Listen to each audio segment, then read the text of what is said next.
Hello, welcome back to another breaking news update. My name is Jimmy Boyd, and you were watching Boyd News. I want to thank you so much for tuning in today. I've got some big news coming out from Ukraine. So, we're going to be talking about Jake Sullivan, the National Security Advisor for the United States. And we've been discussing this topic quite a bit lately about whether Ukraine can strike targets inside of Russian territory. Now, for a very long time, they were not allowed to do this. Now, roughly I'd say about 2 weeks ago, that's when we heard that the U.S. Quietly gave Ukraine the green light to go ahead and start striking inside of Russia. And then we started seeing attacks in the Kharkiv region. Now, the original policy stated that they were allowed to strike targets in the Kharkiv region or Kharkiv area, is kind of what they said, right? So now we're hearing expansion of this policy again, which the United States is stating that this is not an expansion of the policy, but in a way it is, because the way it was expressed before was that they could strike near the Kharkiv region. Now, Jake Sullivan was in an interview recently, or a press conference, and during this conference, he was telling all the reporters there that basically Ukraine can strike anywhere now inside of Ukrainian or inside of Russian territory, excuse me. But as far as I know, I don't think they can use ATACMS inside of Russia just yet. Okay, but they can use HIMARS, I would think, and then also their Patriot missile system. If they have warplanes that Russia's sending over close to the border, if they can target them and shoot them down, they're allowed to. So I would think that's most likely what we're going to see right now. Still, is just HIMARS being used inside of Russia, and then also Patriot missiles shooting down, warplanes or incoming missiles, things like that.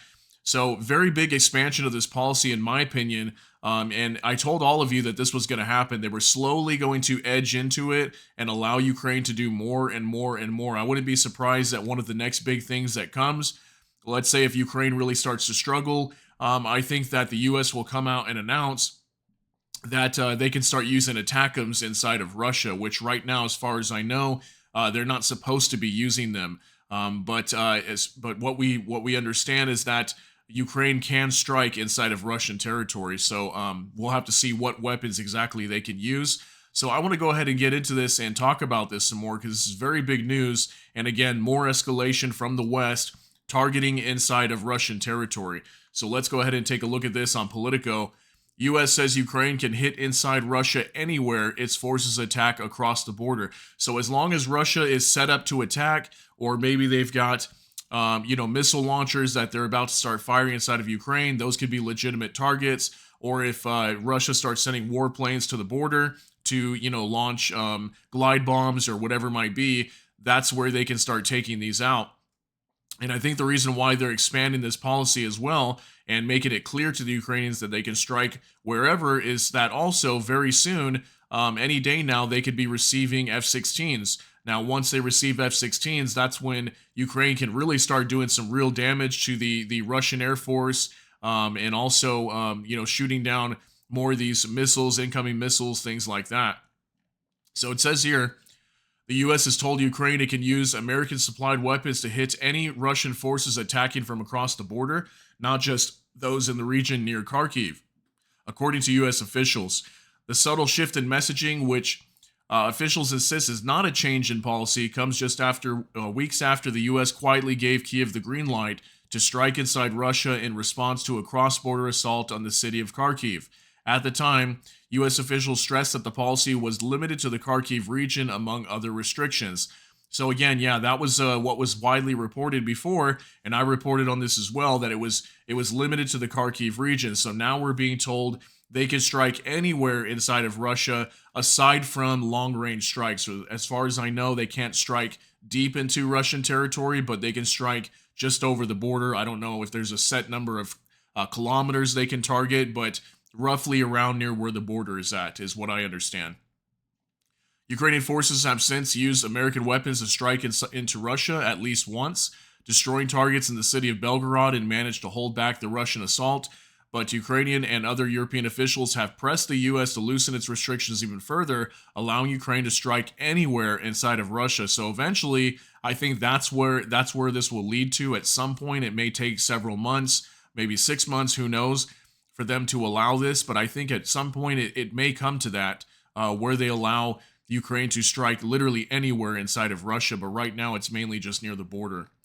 So, National Security Advisor Jake Sullivan told PBS on Tuesday that the agreement with Ukraine about firing American weapons into Russia extends to anywhere that Russian forces are coming across the border from the Russian side to Ukrainian side to try to take additional territory.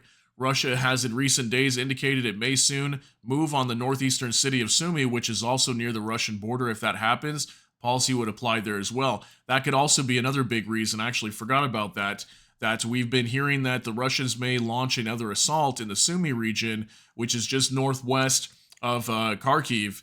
And if they start to attack in this region, well, their policy would no longer apply, considering that supposedly only in the Kharkiv region where they're doing this. So this could be the reason for that as well. But then it says here, this is not about geography, it's about common sense. If Russia's attacking or about to attack from its territory into Ukraine, it only makes sense to allow Ukraine to hit back against the forces that are hitting it from across the border, Sullivan said. Something to note about this. I saw somebody talking about this on X and was saying if it's not about geography and it's about common sense, well, then how come Ukraine wasn't able to do this before? How come all of a sudden they're able to do this? So clearly, the U.S. must be worried, at least to some extent, in my opinion, that the Russians may respond heavily, and maybe they kind of wanted to inch into it, and maybe that's their plan, is to try to inch into it slowly to where we don't get a major response from Russia. But at the same time, we're already starting to see that, okay?